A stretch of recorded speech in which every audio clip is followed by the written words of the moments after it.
Muito bem, essa é a nossa bela vinheta do nosso quadro Vida em Família e como chegou este momento tão esperado do programa, ainda que hoje, segunda-feira, é feriado para você, ainda assim temos o quadro Vida em Família com uma surpresa. E nós vamos falar sobre os cuidados que devem ser tomados com a audição do seu filhinho, lá desde o nascimento, aí até ao longo dos dias. Mas hoje, a nossa parceiríssima Vanessa Rezende, ela não pôde estar conosco. Ah, verdade. Ô, chefa Grazi Faria, Vanessa Rezende está, assim, ali naquelas praias deliciosas de Cancún ali? Eu estou pesquisando assim, aqui, eu estou acreditando que sim, viu? Ah, sim, então... Fazendo a pesquisa aqui, daqui a pouco eu dou uma resposta. Então, logo consiga localizar o paradeiro de Vanessa Rezende, você peça ela para trazer souvenirs de onde ela está pra gente. Pode deixar. E mais pão de queijo, né? Claro, opa, foi bom demais, viu, senhor? Teve top. Então, já que Vanessinha não pôde estar aqui conosco, sabe quem que ela mandou para substituí-la?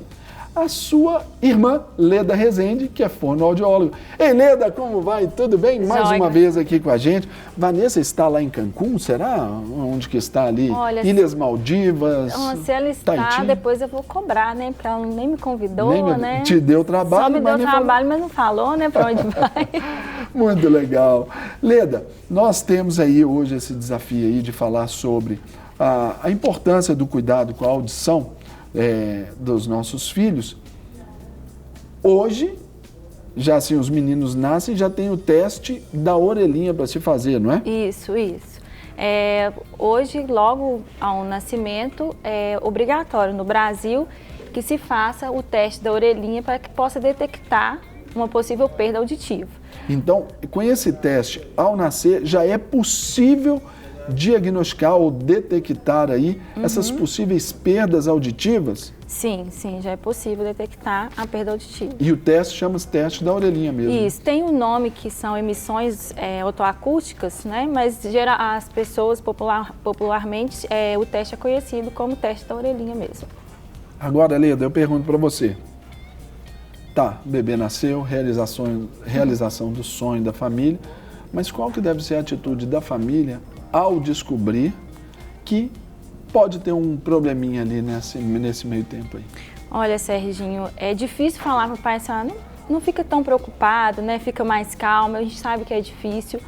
Mas hoje no Brasil nós já temos todo um protocolo que deve ser seguido quando essa criança tem essa perda auditiva detectada logo ao nascimento, né? Então o que a gente fala com os pais, né?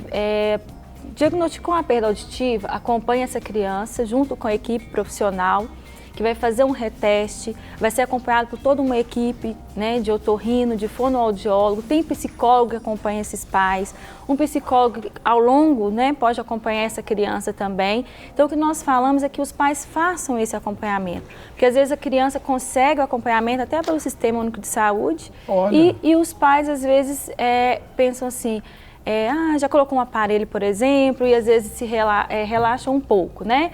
Outra hora, é bom que os pais também, quando detectou essa perda, se o pai ficou em dúvida, o que eu devo fazer, vá atrás do pediatra. Olha, eu não entendi, né? O que eu tenho que fazer? Quais são os passos? Se cerque, né, de informações, né? Entenda o que é que está acontecendo. Isso. Porque às vezes ali, mais preventivo não tem como fazer, porque até então está dentro da barriga. Isso. Não é verdade? Nasceu, já está no tempo de cuidar, a não ser que seja algo que já seja, vamos dizer assim, já definitivo.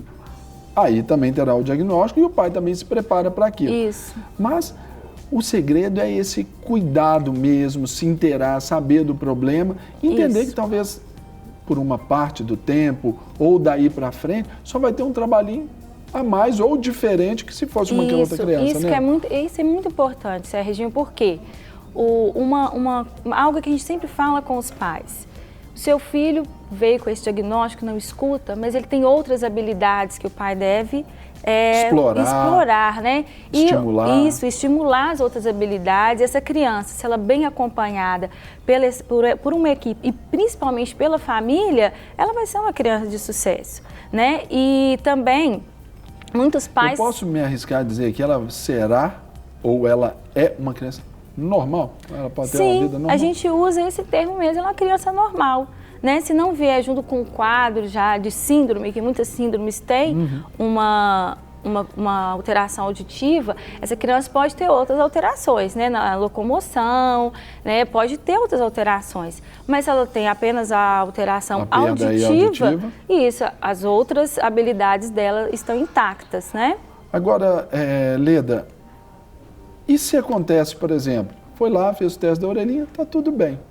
E então os pais, está tudo normal, o diagnóstico está tudo normal. Mas com o tempo,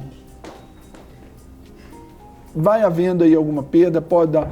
Qual deve ser o procedimento desses pais aí? Ou quais são os sinais característicos que os pais precisam ficar atentos por uma possível perda auditiva? Isso. Olha, o que os pais devem fazer?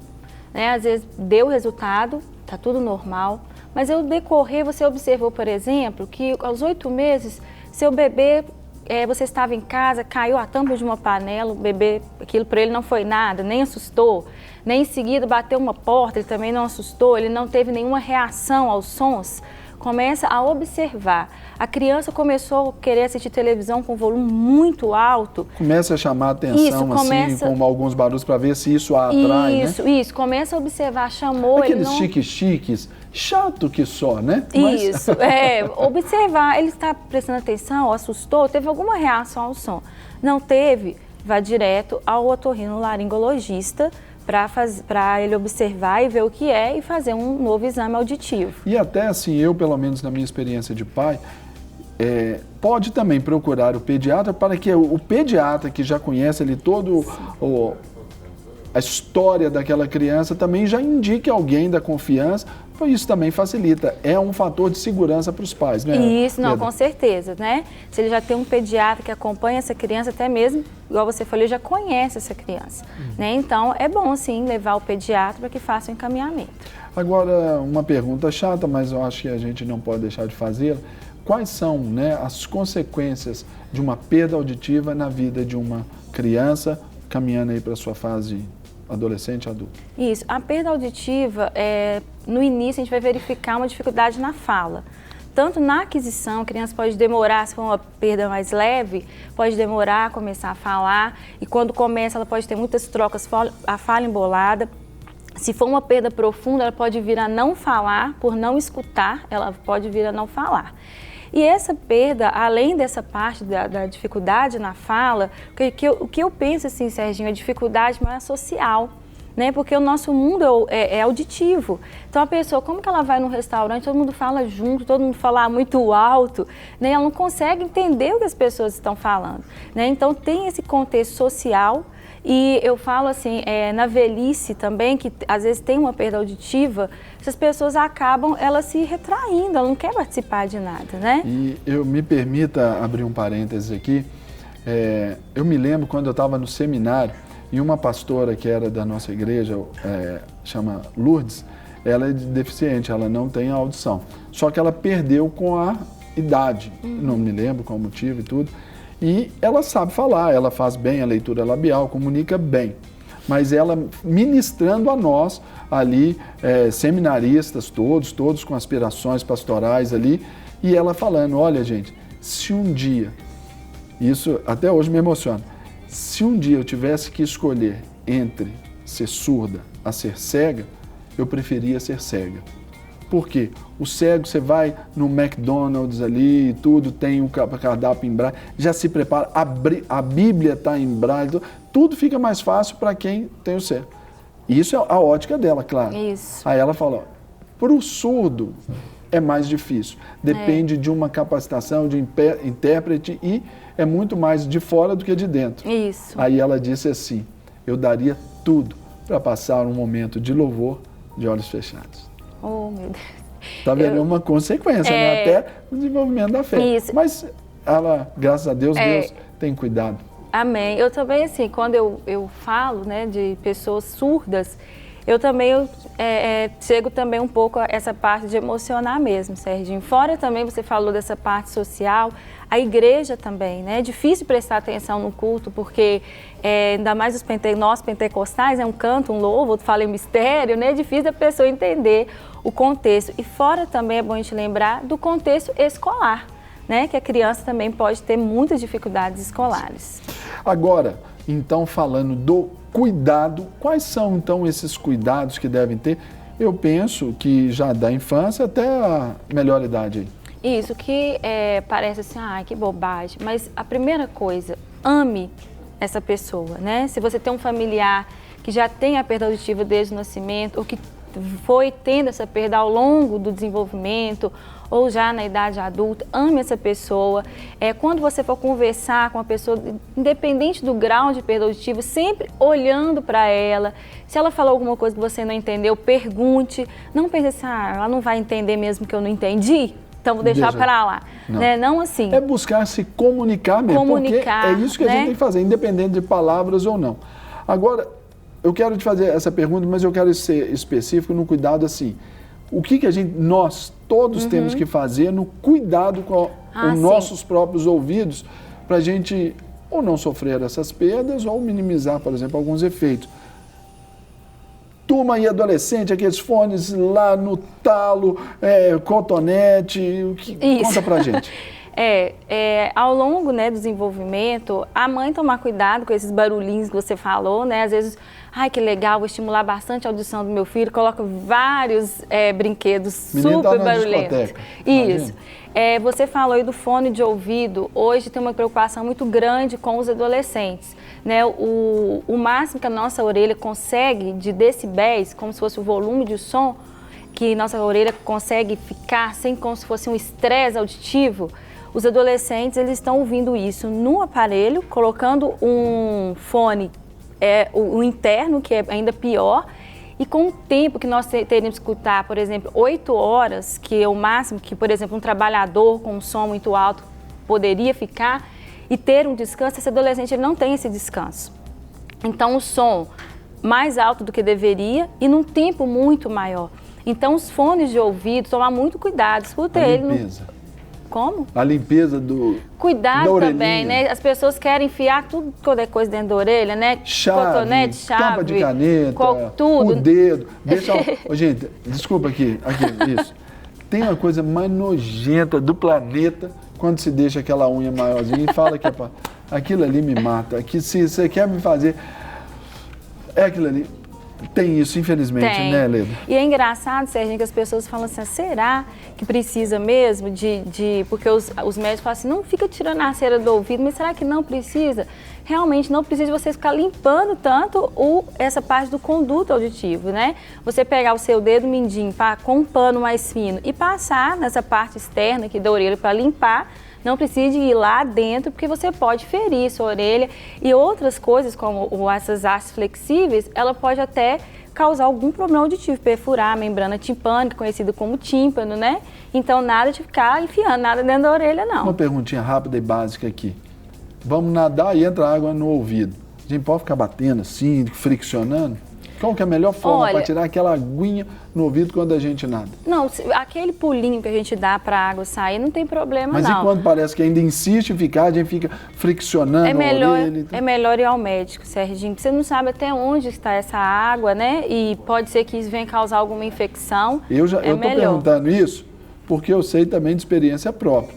Eu já tive uma otite. Isso. Por causa disso, dói, que é uma bênção, aí ficou todo purulento assim e tudo, eu tive que tomar antibiótico e tal, toda uma situação na praia, perdi até dias de praia. Isso quando eu era criança pequena, então eu aprendi isso, não se cutuca, não se flexiona assim, a esse ponto de irritar, porque é muito sensível, né? É verdade. Então assim, esperou, né? Às vezes você deita pelo lado que você sabe que está a água. Não saiu, vai ao médico, não fica lá cutucando, tentando tirar a água, não. E vai ao médico rápido para não dar essa infecção. Igual o cuidado com a audição, ele é como qualquer outro do nosso corpo. Ele começa no dia que nascemos e vamos até o dia que morremos. Não é isso? Agora, Leda, nós vivemos nesse tempo aí do politicamente correto. Qual que é o termo correto que eu posso, por exemplo, falar assim, olha, fulano é surdo-mudo, olha, fulano ele é deficiente auditivo. Qual que é a forma que a gente fala? Ou, não, fulano é surdo. Como que a gente trata com esse pronome? O termo certo é surdo. Surdo? Surdo. Eu falo surdo. Porque nem todo surdo é mudo. Não. Essa moça, por exemplo, que eu exemplifiquei. Na verdade, os surdos, eles não são mudos. Né? O surdo, ele não é mudo. O que acontece, principalmente para o surdo, que a pessoa que já nasce surda, ela não adquire a fala por não escutar. Eu falo que é igual você cantar uma música com outra muito alta no seu ouvido. Você vai cantar tudo errado, né? Então, ele não tem o que a gente chama de feedback, ele não sabe como que fala. Para ele é como se fosse... Ele não tem um retorno. Ele não tem um retorno, então ele tem a voz, mas ele não sabe usar. Então, ele não é mudo, o surdo é apenas surdo. Que bênção. Mamães e papais estão aí, carnaval, barulheira, essas coisas todas. Tira os seus meninos daí desse negócio, não precisa disso não, e tudo. E cuide da audição aí dos seus filhos. Caso aconteça aí de um diagnóstico de uma perda aí na audição, como nós recebemos essa palavra de orientação, de bênçãos aqui da Leda Rezende, que é fonoaudiólogo, irmã de Vanessa Rezende, você pode aí tranquilo administrar isso com tranquilidade, serenidade, porque também é isso que vai ajudar na recuperação, no cuidado e até na condução de vida aí dos seus filhinhos, ok? Não é isso, Vanessa? Leda. Sim. Leda, obrigado pela sua presença. Obrigada a você. Assim que localizar a Vanessa Rezende, mande um abraço para ela, abençoe a vida dela em meu nome e um abraço a todos de tudo um pouco para você, para ela também. Obrigada. E para sua princesinha, a Thaís, né? Isso, a Thaís. Muito obrigada, gente. Deus abençoe, Leda. Amém. E, gente... Para receber todas as novidades do canal, inscreva-se e se curtir o vídeo, clique em gostei. Aproveite para acompanhar a Rede Super nas redes sociais.